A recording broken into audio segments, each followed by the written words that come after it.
ಯಾಕೆ, ಏನಾಯಿತು? ತಡವಾಗಿದ್ದಕ್ಕೆ ಕಾರಣ ಹೇಳಿದ್ನಲ್ಲ. ಕಾಯ್ತಾ ನಿಂತಾಗ ಯಾರಾದರೂ ಮಿಸ್ಬಿಹೇವ್ ಮಾಡಿದ್ರಾ? ತಿರುಗಿ ಹೋಗೋಣ, ಯಾರೆಂದು ತೋರಿಸು ಹೇಳುತ್ತಲೇ ಚಂದನ ತಲೆ ಅಡ್ಡ ಆಡಿಸಿದವಳು. ಕಾರಣ ನೀವೇ.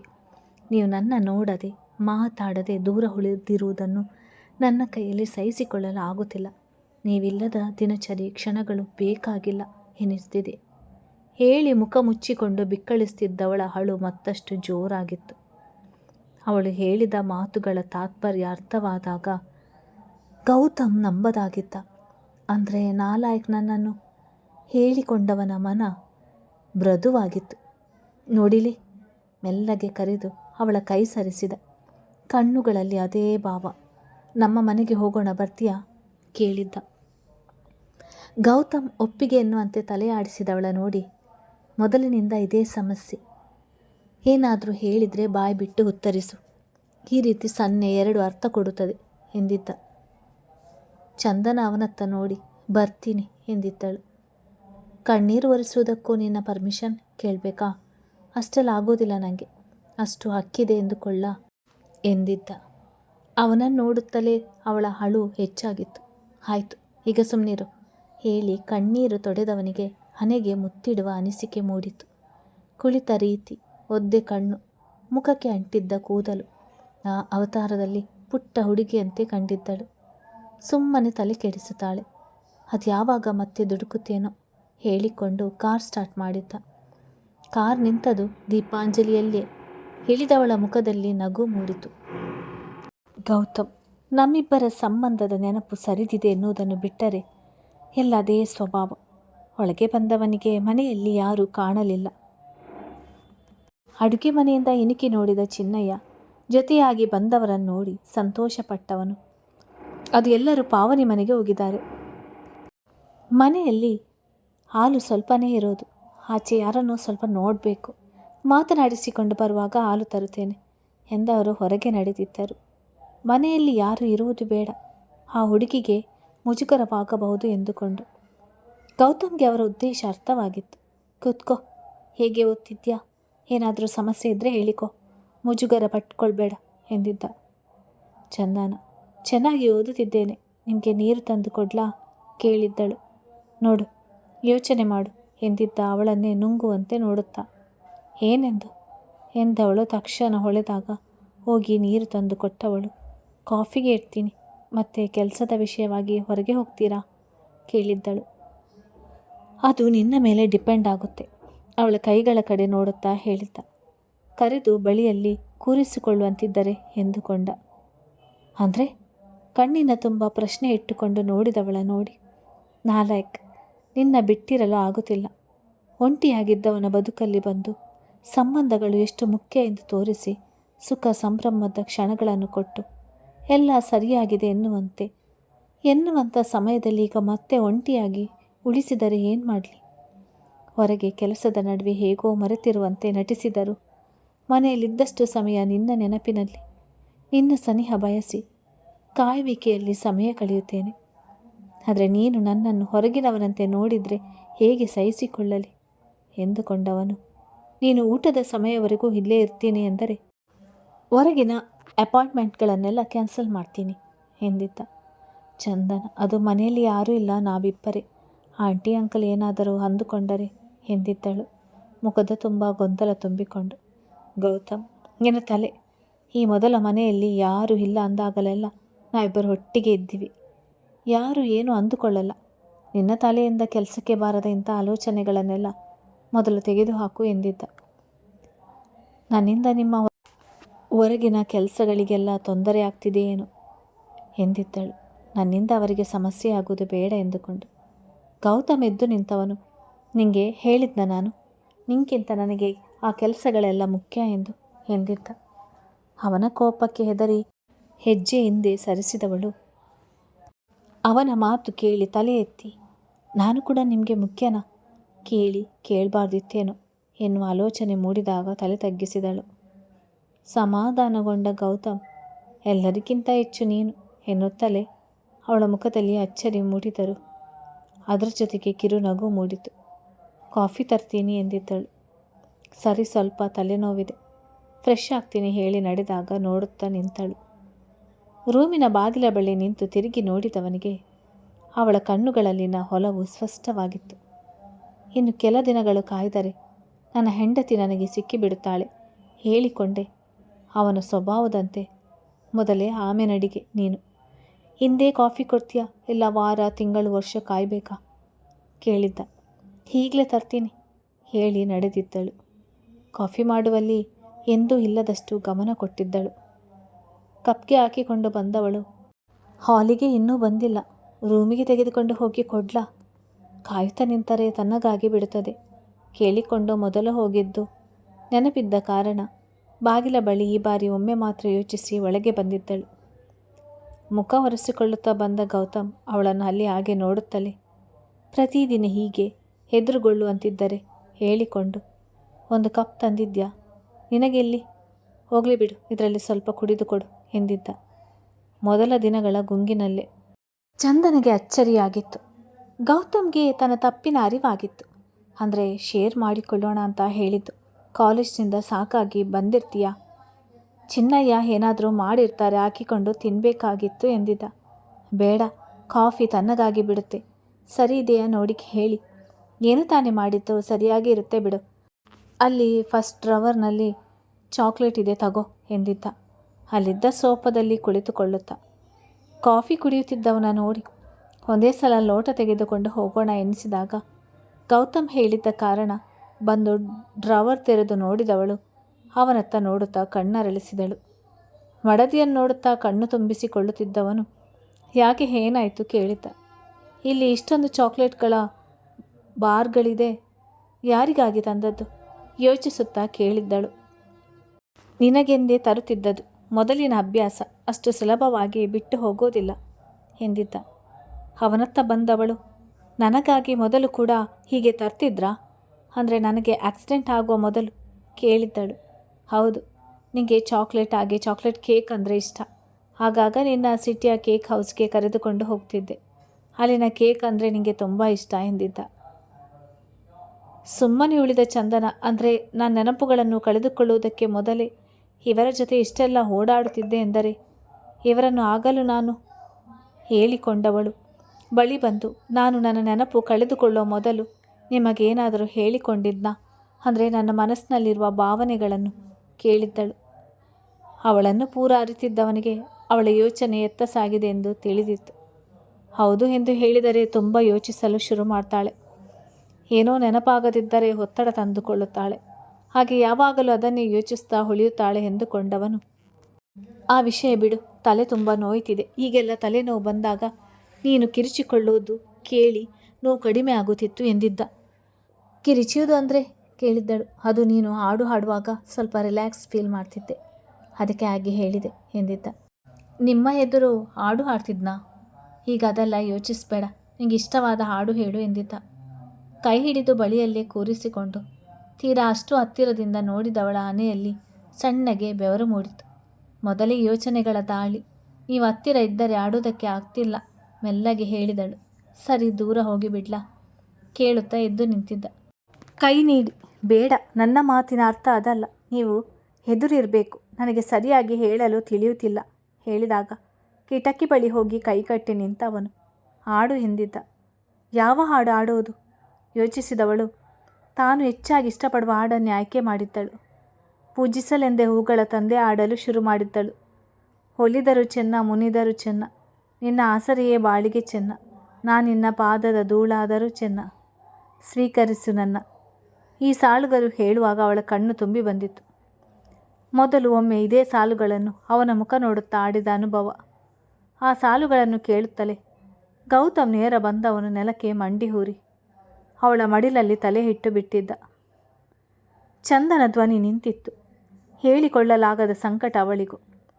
ಮೆಲ್ಲಗೆ ಅವನ ತಲೆ ಕೂದಲಿನಲ್ಲಿ ಬೆರಳಾಡಿಸಿದಳು. ಕಣ್ಣ ತುಂಬಿದ ಹನಿ ಕೆನ್ನೆ ಮೇಲೆ ಜಿನುಗಿತು. ನಾಲಾಯಕ್, ನನ್ನನ್ನು ದೂರ ಮಾಡಬೇಡ.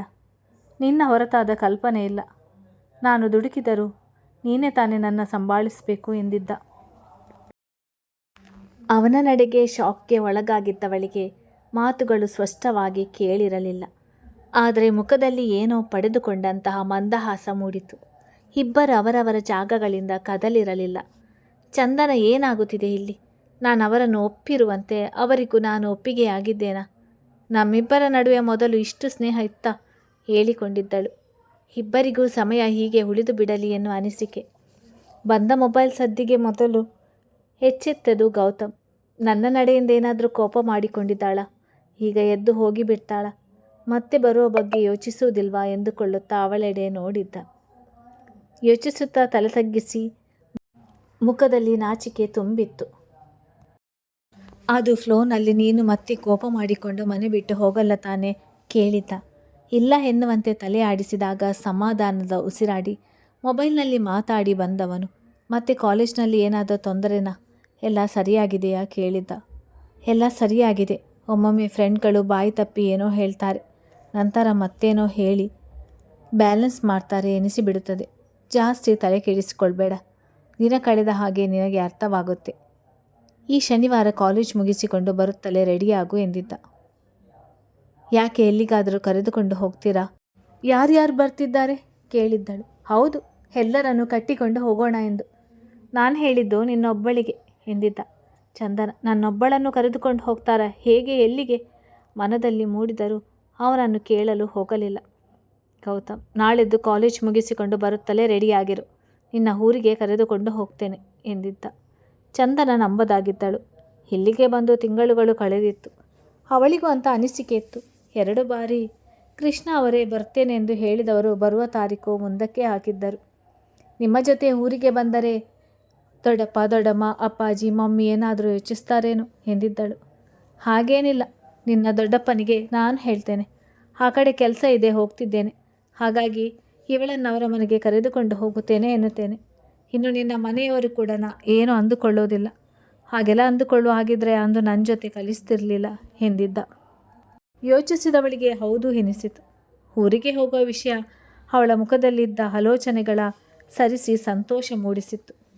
ಅವಳು ಪದೇ ಪದೇ ರೂಮಿನ ಬಾಗಿಲ ಕಡೆಗೆ ನೋಡುವುದು ಗಮನಿಸಿದವನು ಮನೆಯವರು ಬಂದರೆ ಹಾಗೆ ತಪ್ಪಾಗಿ ತಿಳಿದುಕೊಂಡರೆ ಎಂದು ಗಾಬರಿಗೊಳ್ಳುತ್ತಿದ್ದಾಳೆ. ಆರಾಮವಾಗಿರಲಿ ಎನಿಸಿದಾಗ ಹೊರಗೆ ಹಾಲ್ಗೆ ಕರೆದುಕೊಂಡು ಬಂದಿದ್ದ. ಹಾಲ್ನಲ್ಲಿ ಮಾತನಾಡುತ್ತಾ ಕುಳಿತಿದ್ದರು. ಹೆಚ್ಚು ಕಡಿಮೆ ಮಾತೆಲ್ಲ ಗೌತಮ್ದೇ ಆಗಿತ್ತು. ಆಗಾಗ ಮಾತಿಗೆ ಉತ್ತರಿಸ್ತಿದ್ದಳಷ್ಟೇ. ತುಂಬ ದಿನಗಳ ನಂತರ ಹೀಗೆ ಒಟ್ಟಿಗೆ ಸಮಯ ಕಳೆದವನು ಇವಳು ಎದುರಿಗಿದ್ದರೆ ಹೇಗೆ ಸಮಯ ಕಳೆಯುತ್ತದೆ ಎನ್ನುವುದೇ ತಿಳಿಯುವುದಿಲ್ಲ ಎಂದುಕೊಂಡಿದ್ದ.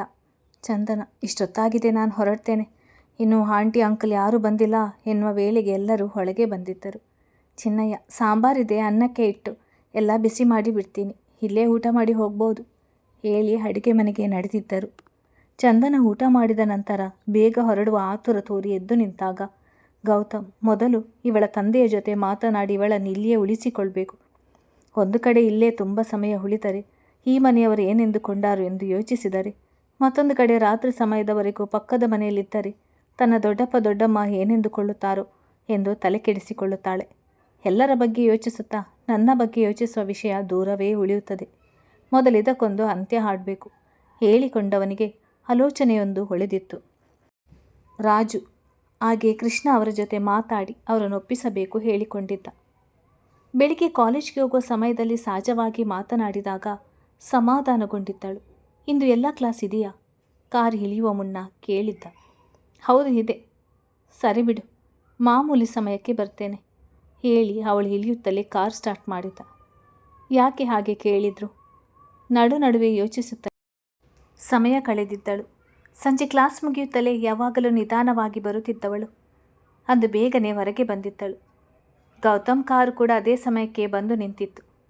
ಬಂದು ಕುಳಿತವಳು ಸಂಕೋಚದ ಮುಖ ಮಾಡಿ, ನನ್ನಿಂದ ನಿಮಗೆ ಸುಮ್ಮನೆ ತೊಂದರೆ, ಬಸ್ಸಿನಲ್ಲೇ ಓಡಾಡಿಕೊಳ್ಳುತ್ತೇನೆ. ಇತ್ತೀಚೆಗೆ ಅವನ ಸಮಯ ಎಂಥದು ಎಂದು ಅರಿವಾಗಿತ್ತು. ಹಾಗಾಗಿ ಕೇಳಿದ್ದಳು. ಗೌತಮ್, ಏನು ಸಮಸ್ಯೆ ಇಲ್ಲ, ಅದರಲ್ಲೂ ನಿನ್ನ ವಿಷಯದಲ್ಲಿ ಹಾಗೆಲ್ಲ ಎರಡನೇ ಯೋಚನೆಗೆ ಅವಕಾಶವಿಲ್ಲ ಹೇಳಿದಾಗ ಕಣ್ಣರಳಿಸಿ ನೋಡಿದಳು. ಕಾರು ರಸ್ತೆ ಬದಲಾಯಿಸಿದ್ದು ಗಮನಕ್ಕೆ ಬಂದಿತ್ತು. ಏನಾದರೂ ಕೇಳುವಳೇನೋ ಎಂದುಕೊಂಡವನು ಅವಳತ್ತ ನೋಡಿದ. ಏನನ್ನು ಕೇಳಲು ಹೋಗಲಿಲ್ಲ. ರಸ್ತೆ ಬದಿಯ ನೋಡುತ್ತಾ ಉಳಿದಾಗ ಅವಳ ಮೊದಲಿನ ಸ್ವಭಾವ ನೆನಪಾಗಿತ್ತು.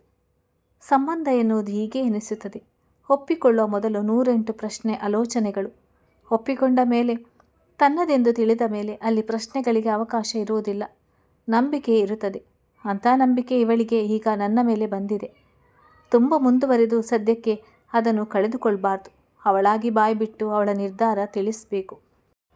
ಅವಳು ಕೂಡ ಆ ಕ್ಷಣಗಳನ್ನು ನಾನು ಬಯಸಿದಂತೆ ಬಯಸಬೇಕು.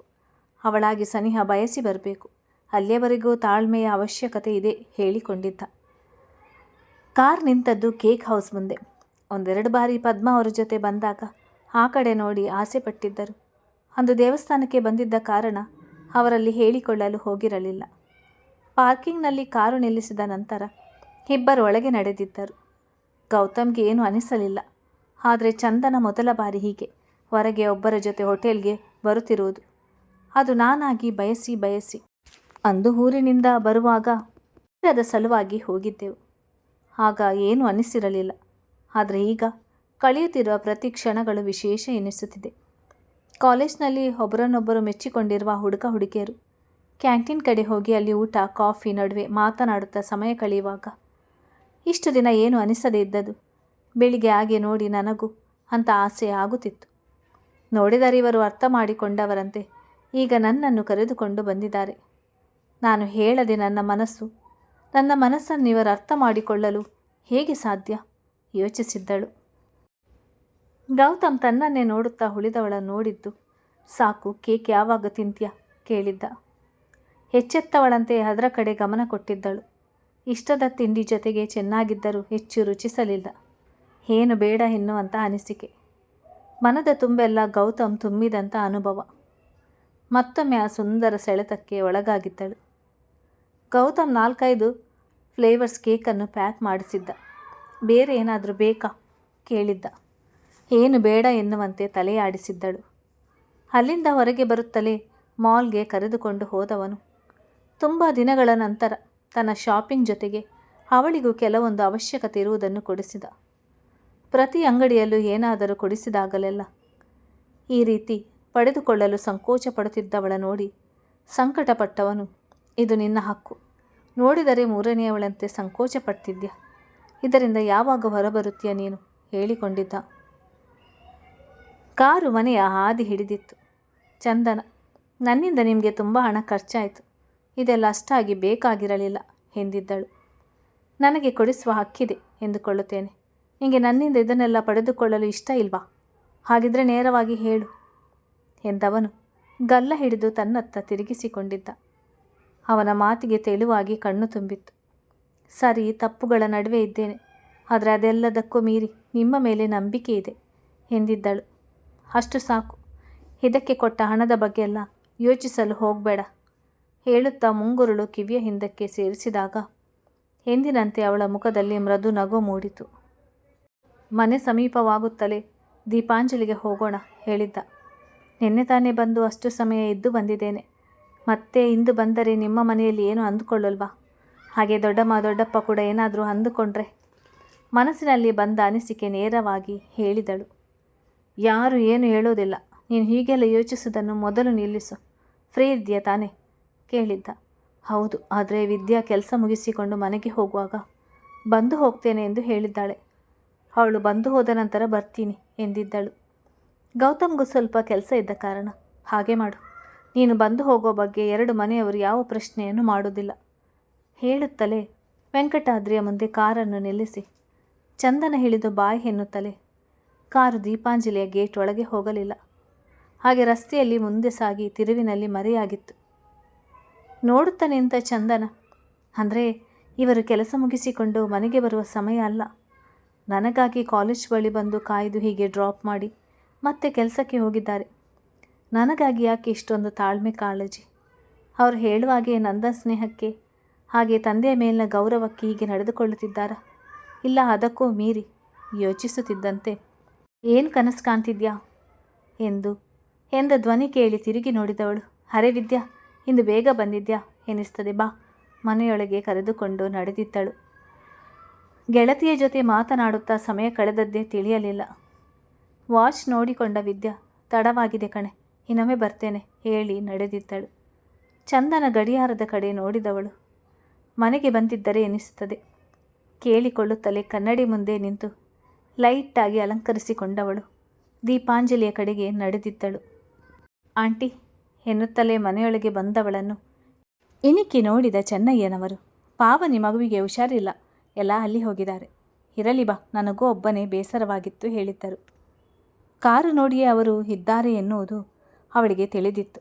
ರೂಮಿನ ಕಡೆ ಒಮ್ಮೆ ನೋಡಿ ಅಡುಗೆ ಮನೆ ಕಡೆಗೆ ನಡೆದಿದ್ದಳು. ಧ್ವನಿ ಕೇಳಿ ತನ್ನ ರೂಮಿನಿಂದ ಹೊರಬಂದ ಗೌತಮ್ ಅಡುಗೆ ಮನೆ ಕಡೆಗೆ ಬಂದವನು, ನಾಳೆ ಊರಿಗೆ ಬರುತ್ತಿರುವುದಾಗಿ ನಿನ್ನ ತಂದೆ ತಾಯಿಗೆ ಹೇಳಿದ್ಯಾ ಕೇಳಿದವನಿಗೆ ತನ್ನನ್ನು ನೋಡುತ್ತಲೇ ಕಣ್ಣು ಹರಳಿಸಿ ಮರುಕ್ಷಣವೇ ರೆಪ್ಪೆ ಬಾಗಿಸಿದ ರೀತಿ ಹೊಸದೆನಿಸಿತು. ವರ್ಷಗಳ ಹಿಂದಿನ ದಿನಗಳಲ್ಲಿನ ಮೊದಲ ನೋಟಗಳು ನೆನಪಾಗಿದ್ದವು. ಅಂದರೆ ಅವಳಿಗೆ ಈಗ ಅಂಥ ಭಾವನೆಗೆ ಒಳಗಾಗಿರುವಂಥ ಅನಿಸಿಕೆ. ನಾನು ಕೂಡ ಹಾಗೆಯೇ ನವಿರಾಗಿ ಸ್ಪಂದಿಸಬೇಕು. ಮೊದಲಿದ್ದ ಸಲುಗೆಯ ಪ್ರಕಾರ ಒಮ್ಮೆಲೆ ಮುಂದುವರೆದರೆ ತಪ್ಪಾಗುತ್ತದೆ ಹೇಳಿಕೊಂಡವನು, ಚಿನ್ನಯ್ಯ ಹಾಲು ಇದೆಯಾ ಎಂದಿದ್ದ. ಹೌದು ಇದೆ, ಕಾಯಿಸಿಕೊಡ್ಲಾ ಕೇಳಿದ್ದರು. ಬೇಡ ಬಿಡು, ಬೇರೇನು ಅಡುಗೆ ಮನೆಯಲ್ಲಿ ಖಾಲಿ ಆಗಿಲ್ವಾ? ಖಾಲಿ ಆಗಿದ್ದರೆ ಹೋಗಿ ತಂದು ಬಿಡು, ಹೆಚ್ಚು ಕಡಿಮೆ ನೇರವಾಗಿ ಹೇಳಿದ್ದ. ಯಾವುದೋ ಜ್ಞಾನದಲ್ಲಿದ್ದ ಚಿನ್ನಯ್ಯನಿಗೆ ನಂತರವೇ ಅವನ ಮಾತಿನ ದಾಟಿ ಹೊಳೆದತ್ತು. ನೆನ್ನೆ ದಿನಸಿ ತಂದಿದ್ದೀನಿ, ಮತ್ತೆ ಹೋಗಿ ಏನು ತರಲಿ? ಹೋಗಿ 1 ಲೀಟರ್ ಹಾಲನ್ನು ಹಿಡಿದು ಬರ್ತೀನಿ, ನಾಳೆಗೆ ಹೋಗಿ ತರುವುದು ತಪ್ಪುತ್ತದೆ ಹೇಳಿಕೊಂಡು ಹೊರಗೆ ನಡೆದಿದ್ದರು. ಗೌತಮ್ ನಿಧಾನವಾಗಿಯೇ ಬಾ, ಯಾರನ್ನಾದರೂ ನೋಡಿ ಮಾತನಾಡಿಸಿಕೊಂಡು. ಆತುರವೇನಿಲ್ಲ ಕೂಗಿ ಹೇಳಿದ್ದ ಚೆನ್ನಯ್ಯ. ನೀನು ಹೇಳದೇ ಇದ್ದರೂ ನಾನು ನಿಧಾನವಾಗಿಯೇ ಬರುತ್ತಿದ್ದೆ. ಹತ್ತಿರ ಇರುವ ಹಾಲಿನ ಅಂಗಡಿ ಬಿಟ್ಟು ಮೈಲಿ ದೂರ ನಡೆದುಕೊಂಡು ಹೋಗಿ ಅಲ್ಲಿಯ ಹಾಲಿನ ಅಂಗಡಿಯಿಂದ ಕೊಂಡು ಬರುತ್ತೇನೆ. ಮುಂದೊಂದು ದಿನ ಎಂದೂ ಕನಸಿನಲ್ಲೂ ಅಂದುಕೊಂಡಿರಲಿಲ್ಲ. ಹುಚ್ಚರು ಮಾಡುವ ಕೆಲಸ ಇದು. ಗೊಣಗಿಕೊಂಡು ನಡೆದಿದ್ದರು. ಗೌತಮ್, ಮತ್ತೆ ಏನು ಸಮಾಚಾರ? ಕೇಕ್ ಇಷ್ಟ ಆಯ್ತಾ? ತಿಂದೆಯಾ ಎಂದಿದ್ದ. ಚಂದನ, ಅಷ್ಟೆಲ್ಲ ಇಂದು ತಿಂದು ಬಿಡಲು ಹೇಗೆ ಸಾಧ್ಯ? ಅಲ್ಲದೆ ಹಸಿವು ರುಚಿ ಏನೂ ತಿಳಿಯುತ್ತಿಲ್ಲ ಎಂದಿದ್ದಳು. ಡೈನಿಂಗ್ ಟೇಬಲ್ ಬಳಿ ಕುಳಿತಿದ್ದವನು ಎದ್ದು ಅಡುಗೆ ಮನೆಗೆ ಬಂದಿದ್ದ. ಅಲ್ಲಿಂದ ತರಕಾರಿಗಳ ಮೇಲೆ ಬೆರಳಾಡಿಸುತ್ತಾ ನಿಂತವಳ ನೋಡಿ, ಒಬ್ಬಳೇ ಕುಳಿತು ಯೋಚನೆ ಮಾಡು, ಮನಸ್ಸಿನಲ್ಲಿ ಬಂದಿದ್ದನ್ನು ನೇರವಾಗಿ ಒಪ್ಪಿಕೊಂಡು ನನಗೆ ತಿಳಿಸಬಹುದಲ್ವಾ ಎಂದಿದ್ದ. ಚಂದನ, ನನ್ನ ಮನಸ್ಸಿನಲ್ಲಿ ಇರುವುದು ನನಗೆ ತಿಳಿದಿದೆ, ಹಾಗಾಗಿ ಇಲ್ಲಿಗೆ ಬಂದಿದ್ದೇನೆ. ಆದರೆ ಒಪ್ಪಿಕೊಳ್ಳಲು ಭಯವಾಗುತ್ತಿದೆ. ನೀವೆಲ್ಲಿ ನಾನೆಲ್ಲಿ ಎಂದಿದ್ದಳು.